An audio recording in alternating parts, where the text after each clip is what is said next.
Right, hopefully you can all hear me well. It is a new mic, so I'm not too sure how I sound on the live streams thus far. So fingers crossed.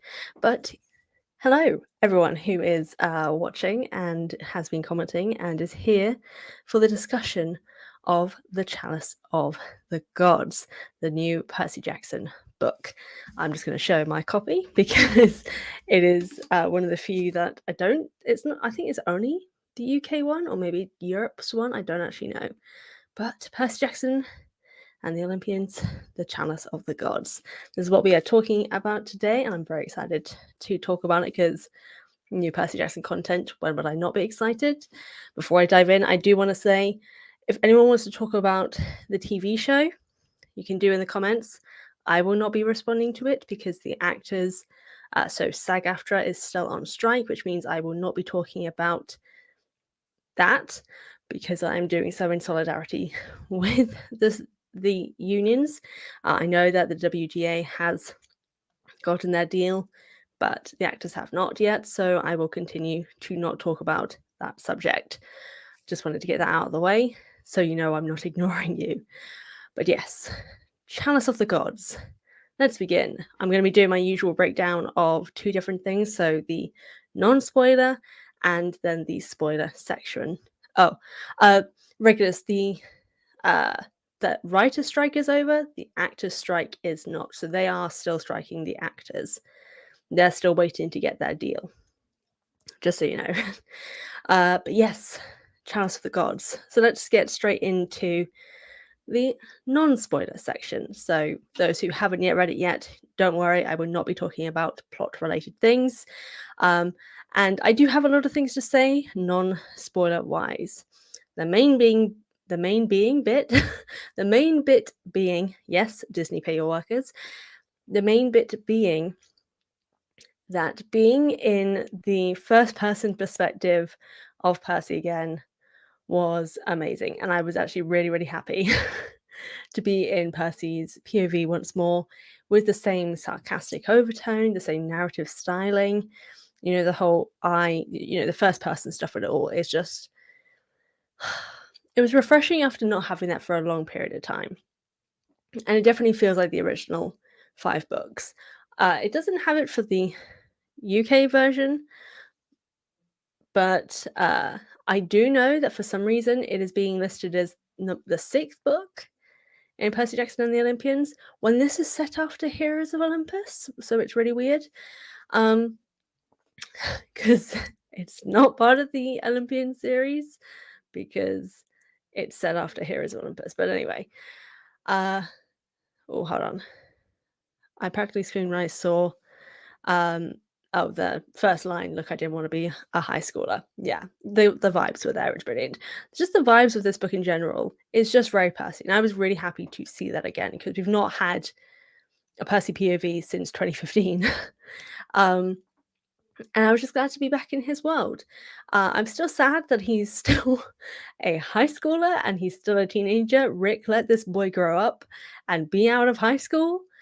And we just got various fun little things that are just like, for non-spoiler stuff, the headcanons of many fans of Percy being on the swim team.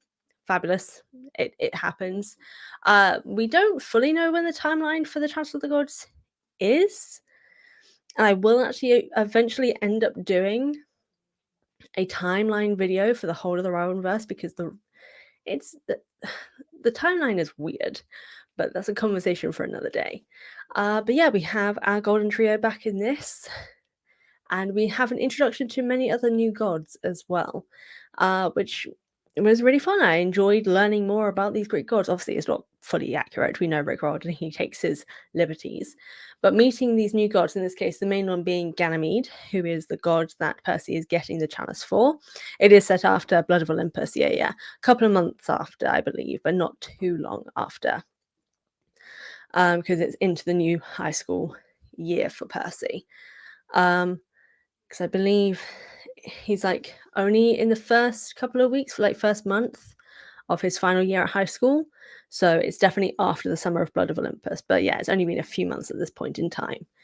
But yeah, the vibes are here. Percy's in school. He's not getting the chance to have an education.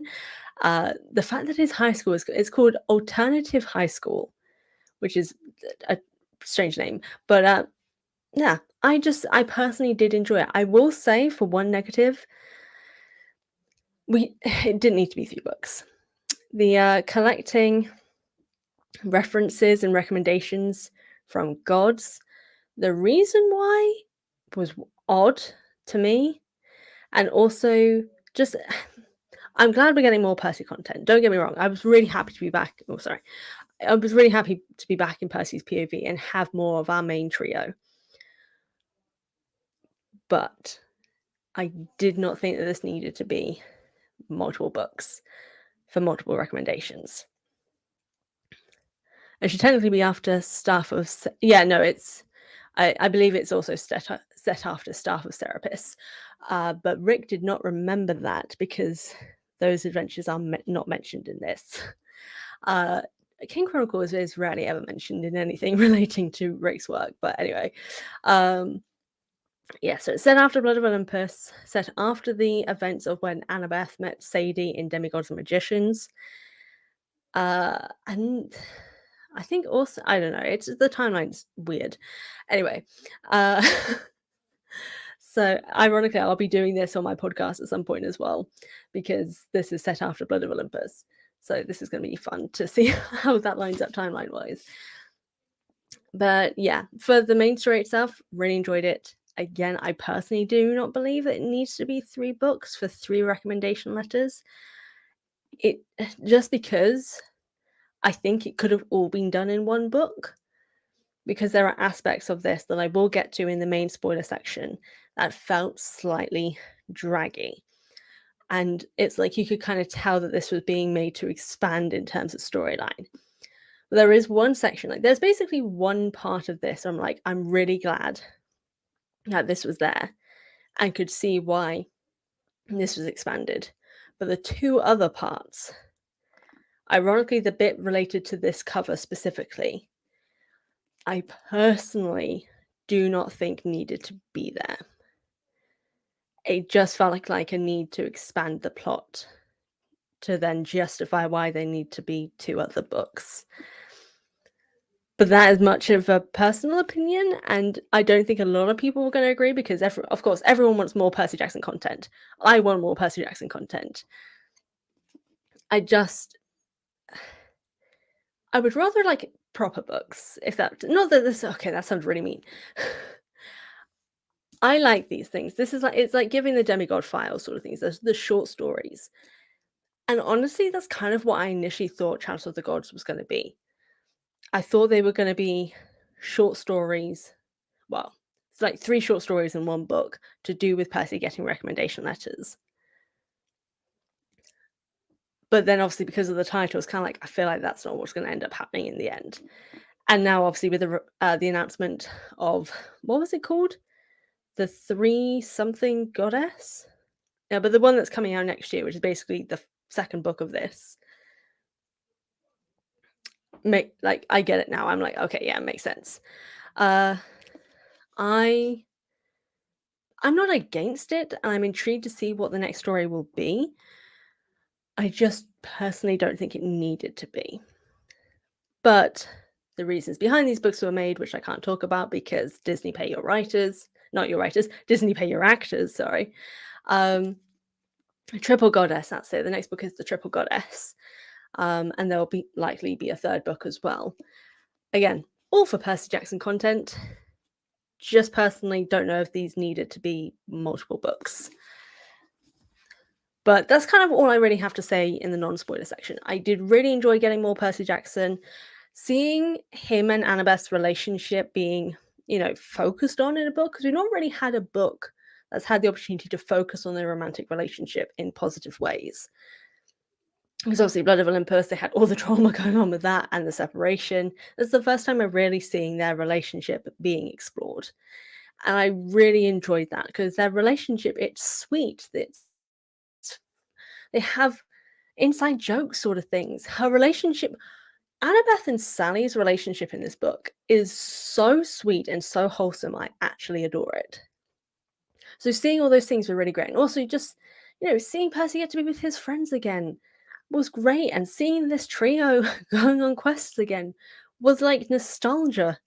And this is even from someone who didn't even read it as a child. It was really, really nice. And it was great to see it all. And I'm excited to see that happen again in the next books, even if I'm not personally invested in the plot itself of Percy doing quests for gods to get recommendation letters for New Rome. Because I just feel like that's not really that interesting of a plot, if you get what I mean. But the character elements are basically the main things I was interested in, which is where I'm going to lead into the spoiler part of this section. Before I do, though, I'm just giving you a warning here. If you don't want to go into the spoiler section because you've not read the book, leave now, come back later if you want to, because this video will go up eventually anyway.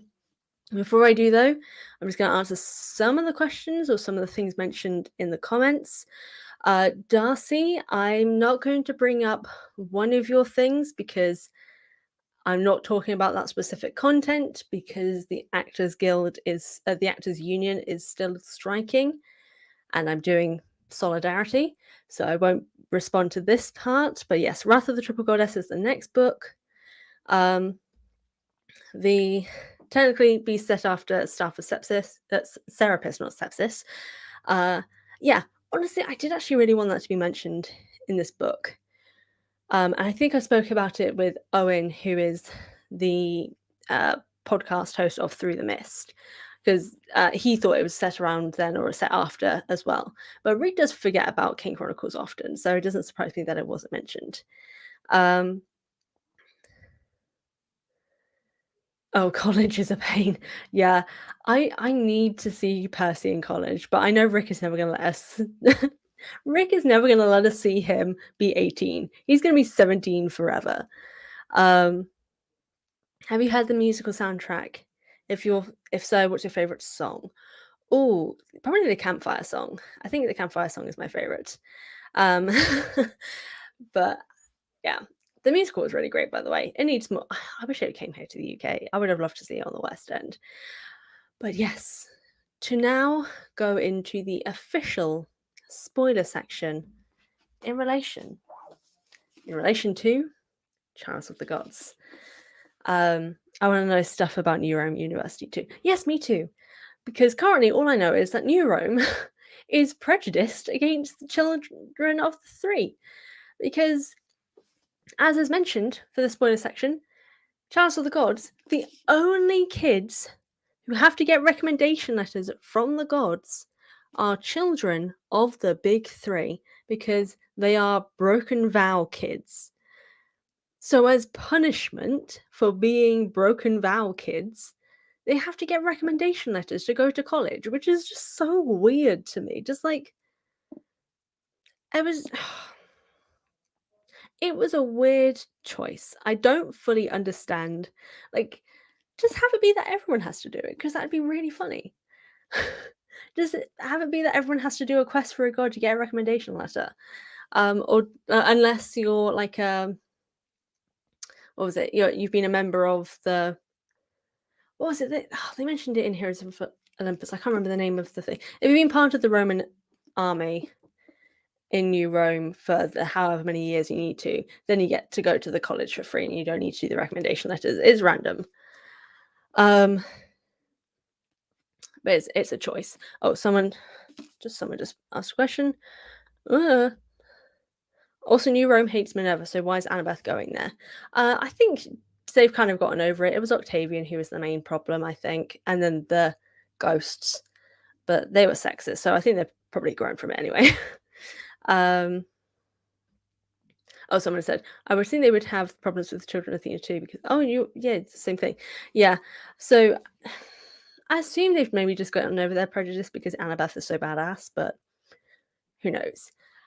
But yeah, the reasons for the recommendation letters were strange. But in general, I did rather enjoy the quest. I liked getting to know Ganymede because he was a really interesting god. So he was a mortal who was turned into a god against his will, from the sounds of it, because Zeus thought he was attractive. So he made him his cupbearer. Um, and it was just interesting seeing someone, and also the fact that he was interested in Percy because Percy was someone who rejected immortality. And that's actually a big part of this book, which did actually really enjoy, is that there's a lot of discussions on the fact that Percy rejected immortality, which is why I then do find it slightly weird that this storyline is set after Heroes of Olympus, because at this point it's been over, well, I guess it's only technically been over a year since he rejected immortality.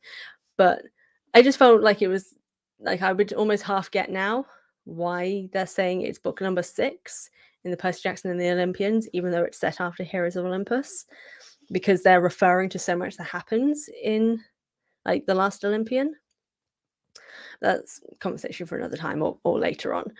But yeah, so his quest is interesting. His interaction. So he's interacting with Ganymede, who I think I'm saying his name wrong, but it doesn't really matter because you know, dyslexic, so I can get away with it.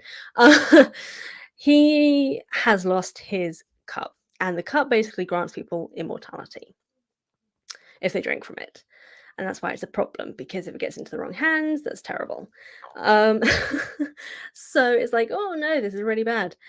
So Percy goes on a quest to go find it. The problem is they have no idea where it is. So he goes to speak to the people who used to be the cupbearers beforehand, one of which was Hebe, who is the goddess of youth, who I don't really know how I feel about Hebe, because her whole thing was kind of weird. There's like, okay, this is kind of the problem that I had with this book. There's side quests for side quests, and then there's issues that come with these side quests. So they go to Hebe, who runs this place in Times Square where basically it's like a nostalgia park, basically. And she wants people to be young. She loves being young, or like that's her shtick. Makes sense. That's what she's the goddess of.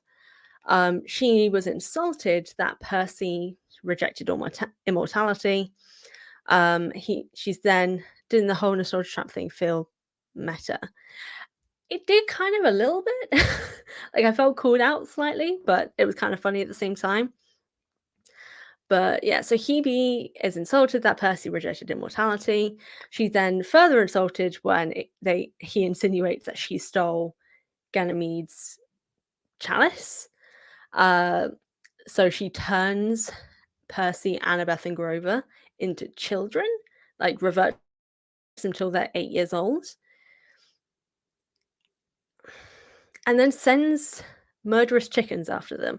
It was just a really strange storyline, because then it's resolved somewhat quickly with Annabeth's smarts of kind of like her whole thing is that she automatically turns younger when there's someone younger than her in the room. And that applies to non-human things. So they had a baby chick in the room, so she became a newborn baby. And because she became a newborn baby, she took back and gave them back their age, and then said, maybe check with Iris. And then they go to Iris, and then they do a quest for her of cleaning her staff. Percy uses like this magical river thing that makes everything clean. That river god, whose name I don't remember, I don't think I could ever pronounce, is like the same level of sass as Percy. He gets terrified of Percy because Percy explodes the water. So they clean the staff, and then Iris gives them this specific nectar that will help them find the chalice. And then they meet the god of like old age, who is insulted by the chalice's existence. So he took the chalice. And then Percy gives him a hug because he accepts the idea of growing older, because he wants to grow older. And so he gives him the chance. But it just, when you kind of say it all out loud, it's fun. The concepts are really fun. I did really enjoy this story. I've forgotten his name. The old god was my favorite part of the story, because that whole part of like where he's like, look, fight me. If you win, you get the chalice. If I win, you die. Fun. And then Percy literally defeats him by giving him a hug because no one ever embraces old age. No one ever embraces death. It was like it was a really beautiful moment, but it felt so undercut by kind of so much else because the tone of it was so different. Like it had this level of warmth and heart of it all that I really like. Oh, it was really nice. And like we had a few moments with that before, because in this book, this is the book where Percy finds out that his mum's pregnant with like her and Paul are expecting a baby. And like he's absolutely thrilled, like he's super excited to have like a sibling. Um and all that stuff was really nice. And then we've got all the other nice character moments with Annabeth and like his relationship with her, him being with his best friend Grover and that friendship and stuff like that. It's all really nice. But the Hebe and kind of the Iris stuff was just kind of almost felt a little out of place because it just the Hebe stuff especially, I gotta say the Hebe stuff especially really dragged the story for me. That when I finished that section and then they kind of like are waiting to go to the next thing because she's like, yeah, check with Iris. She's at the farmer's market. And then they have to wait a week for the farmer's market to find her. And then they have to do a side quest for her to get like give them information because she's got to ask around for information. It just it felt long to the point that I almost felt myself starting to skim read. I kept going back. I was like, no, I can't skim read. I need to be reading this because I want to read this book. I'm really enjoying aspects of this book. But I did feel like some of the interactions with the other gods just didn't feel as impactful. It's almost kind of like, I don't know, it's like when I was reading it, I knew Rick was turning this into multiple books. Because, like, it feels like things are being added to it instead of this is what it was before, if you get what I mean. Something from Ethan here. I think Rick should have pushed the idea that they didn't want to stay too young during the Hebe part to set up the Garrus stuff. I don't know if that really would have fixed it that much. Because they do kind of talk about like they don't want to be young again. They've gone through so much and they have so much more to do. So then that's I feel like is pushed enough. Like so much of the theme of this book is Percy recognizing that he wants to have a life, that he wants to go forward in his life and experience things. And, you know, he's gone through so much in his life already, but he wants to keep moving forward. Like there's kind of no denying that Percy has no qualms about growing old, has no qualms about, you know, the things that well, obviously he hates the stuff that he's experienced because they're terrible, terrible things. But there's a lot of stuff in relation to age and growing older that I really appreciate. And I think I would have been okay with the Hebe stuff if it then didn't feel strange with the way in which it's resolved.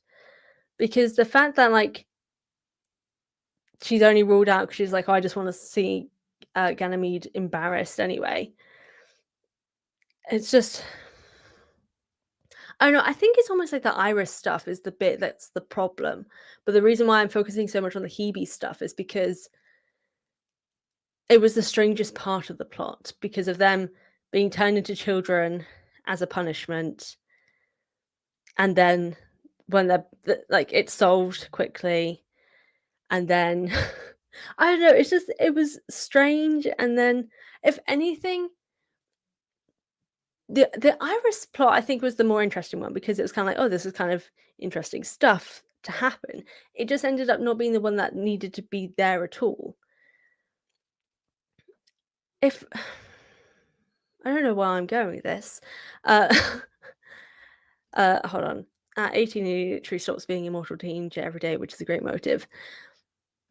Is it at 18? I think he's always going to be immortal danger, really, because like he's a child of the big three. I think it was like at 18, it's more that they can't stay at the camp.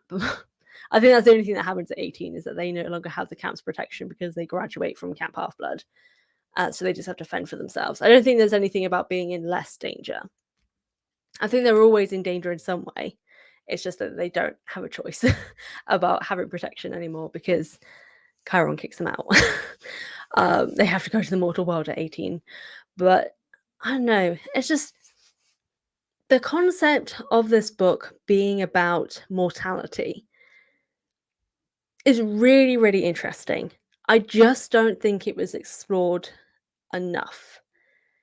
Because honestly, I would probably have cut the Iris section and expand on the Hebe part, and then expand further on the geriatric god, and maybe even a little bit more on Ganymede, because Ganymede's whole thing is that he did not really have a choice in immortality.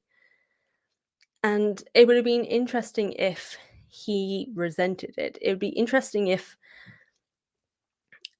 I don't know, if just like a more of a question about mortality and the choices behind it would have been something I would have found so much more fascinating. I know that like these sort of like, oh no, I was going to say these deep questions don't really happen in Percy Jackson, but they do, which is why I was just surprised that they kind of really don't dive into it as much as I thought they would.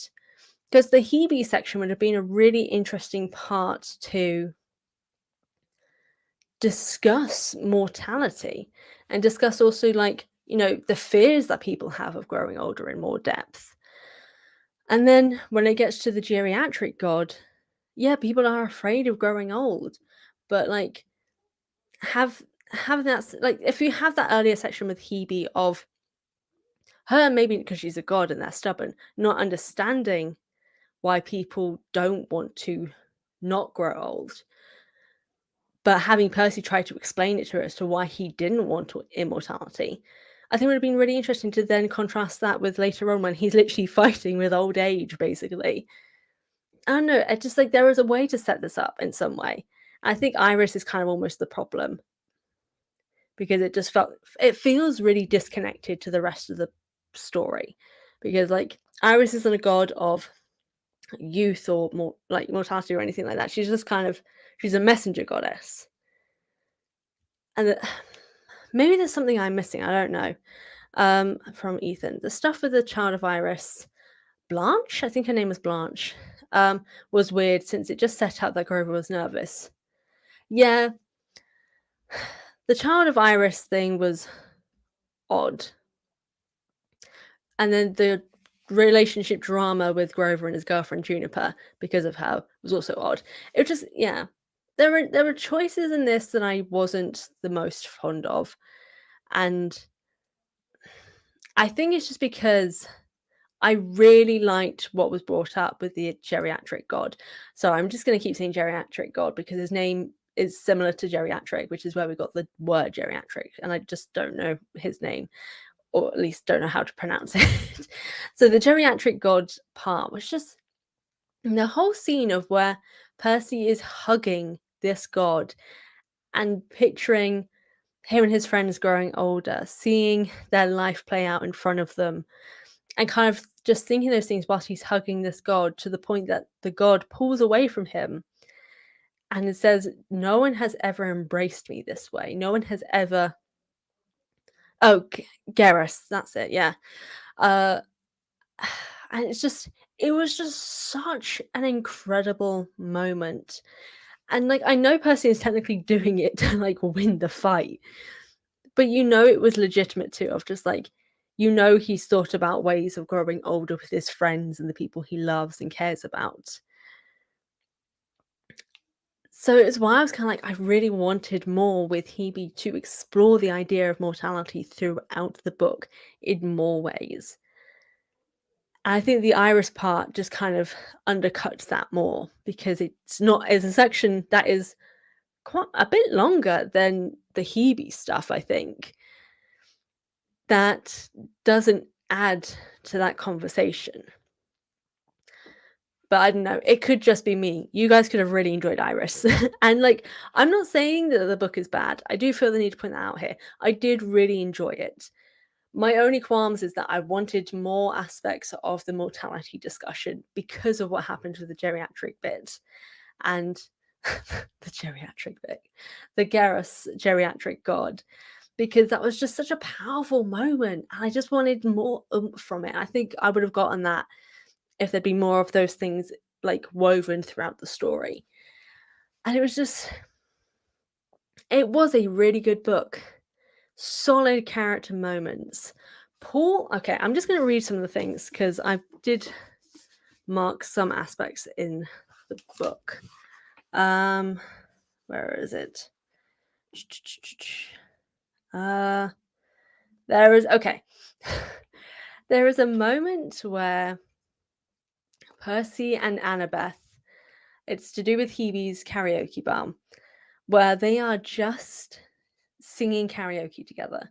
And it's so stupid, but I love it so much because it's so Percy Jackson and it's so relationship heavy. Just like the fact that they are doing this together is just brilliant.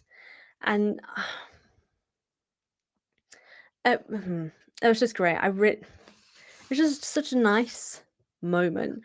And like him kind of making fun of Annabeth as well, of just like how badly she's singing whilst he's also singing badly. And then there's also the fact that like him and Paul, like Paul Blowfist has some really fabulous moments in this book. And I really enjoy it.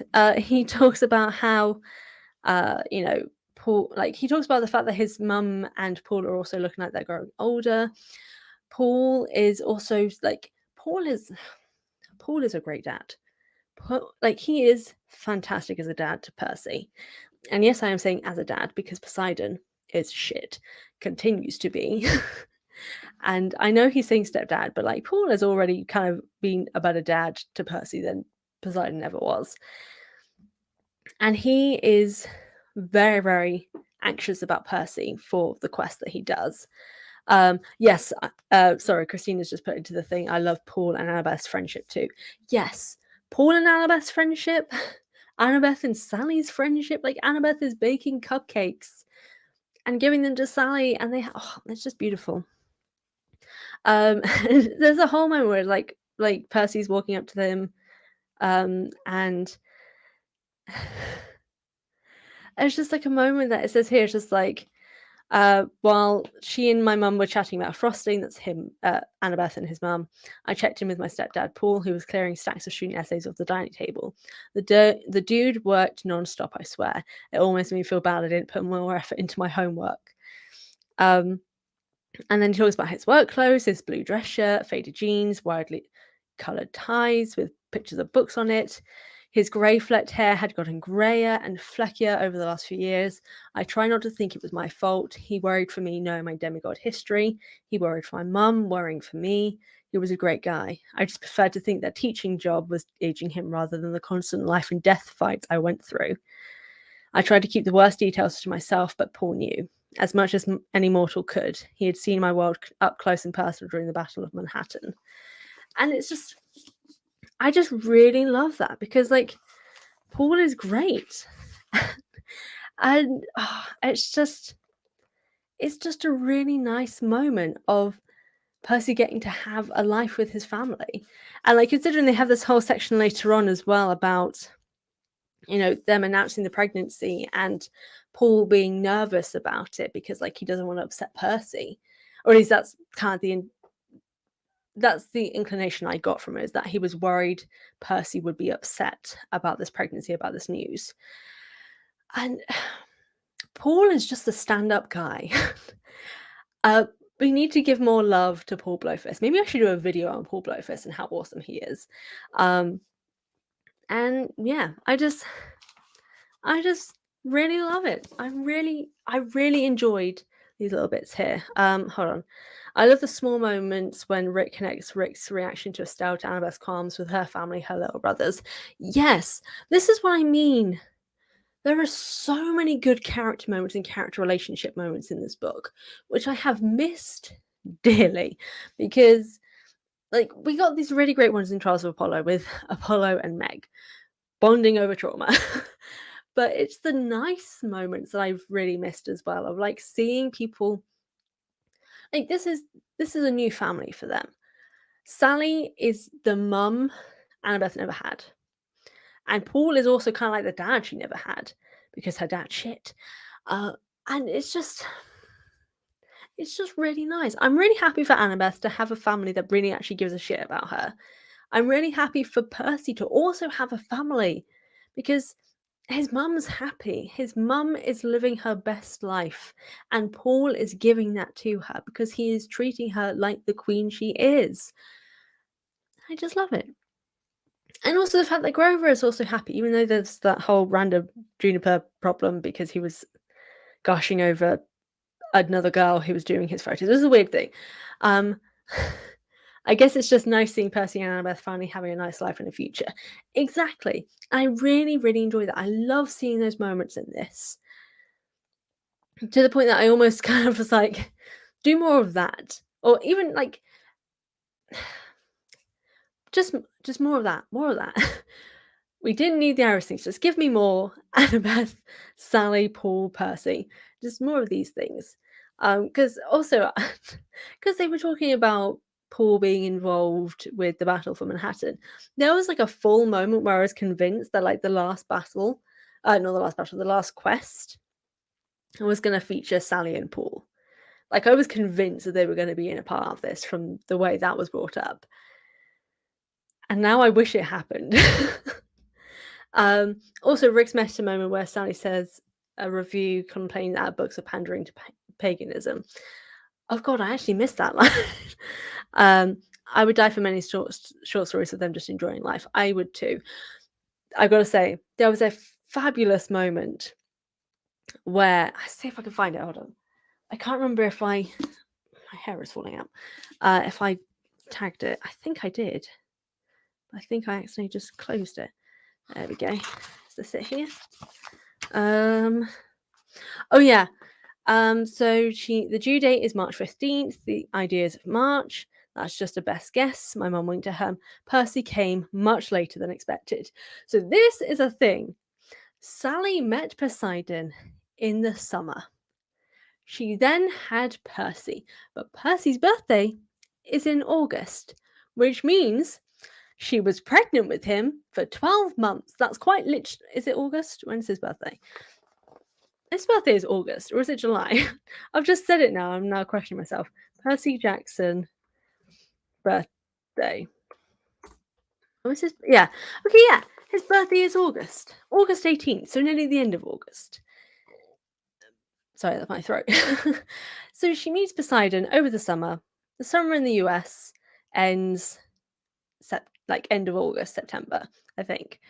So yeah, she would have had to have been pregnant with him for 11 months, nearly 12, for him to have been born in August.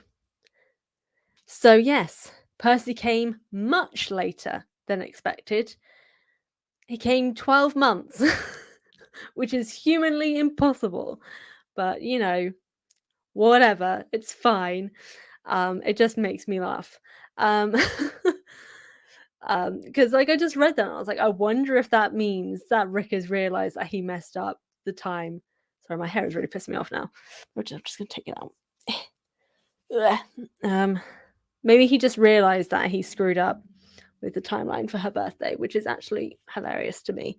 So it's just kind of like I'm just gonna make a joke about it. And it just made me laugh reading that because I was like, oh my god, Rick knows, maybe. Despite all the weird romance drama with Grover, I honestly really loved all the moments between him and Percy. Yes! When we had so little of Grover in Heroes of Olympus, and even in Trials of Apollo, they have like no moments. We've had like no Grover and Percy since what, like 2010? So I was very, very happy to see more of them. I'm thrilled about this. That sounds like torture. Yes, pregnant for 12 months. Sounds horrific. So I'm glad that her pregnancy this time is a little better.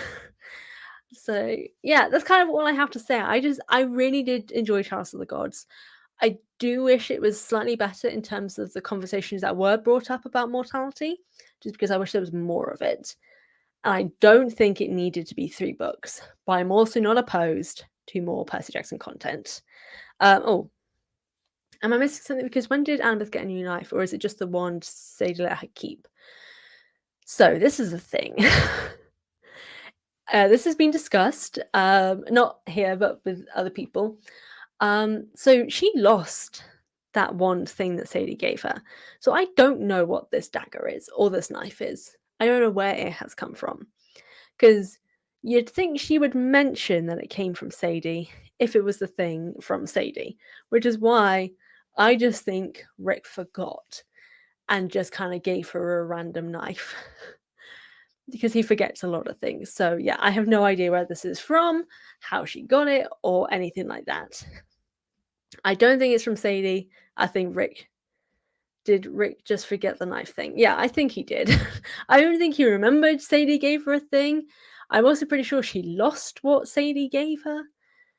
So she technically is weaponless. I'm also... She doesn't have a weapon at the end of Blood of Olympus, does she? I don't remember now. It's been a while since I read Blood of Olympus because it's a terrible book. Yeah, I don't know why she has a weapon or how she has a weapon. But we're just going to gloss over it because, she needed a weapon.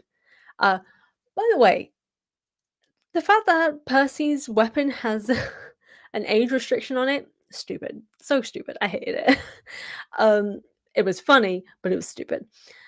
But, I will let it go. I found the invisibility cap commentary a bit weird. So Percy claims that this is the first time he's wearing the cap.